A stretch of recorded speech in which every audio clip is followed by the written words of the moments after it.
Full chicken வீட்டில் எப்படி cut பண்ணலான்னு பார்க்கலாம்.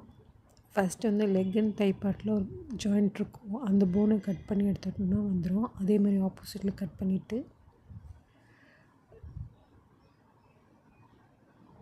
அது ஒரு திருப்புனா அழகாக வந்துடும் அந்த போன். ஜஸ்ட் நான் அந்த க்ளோஸ்அப்பில் காமிக்கிறேன் பாருங்கள். அந்த போனில் ஒரு கட் பண்ணோன்னா அழகாக அந்த லெக் அண்ட் தை பார்ட் தனியாக வந்துடும். நெக்ஸ்ட் வந்து விங் பார்ட் கட் பண்ணிக்கலாம். விங் பார்ட்டும் அதேமாதிரி ஒரு கனெக்ஷனாக இருக்கும் போனுக்கு, அந்த கட் பண்ணோன்னா அழகாக வந்துடும். ஆப்போசிட்லேயும் அதேமாதிரி கட் பண்ணி எடுத்துகிட்டு நெக்ஸ்ட்டு வந்து கழுத்து பக்கம் இருக்கும், அந்த கனெக்ஷன் இருக்கும் அந்த போன், அதையும் அழகாக கட் பண்ணி எடுத்தோன்னா தனியாக வந்துடும். நெக்ஸ்ட்டு வந்து ப்ரெஸ்ட் பார்ட்டு, அதில் வந்து போனாகவும் கட் பண்ணலாம், போன்லெஸ்ஸாகவும் கட் பண்ணலாம். நான் போன்லெஸ்ஸை தான் கட் பண்ணி எடுத்திருக்கேன். அழகாக கட் பண்ணி எடுத்தாச்சு ஃபுல் சிக்கன். நீங்களும்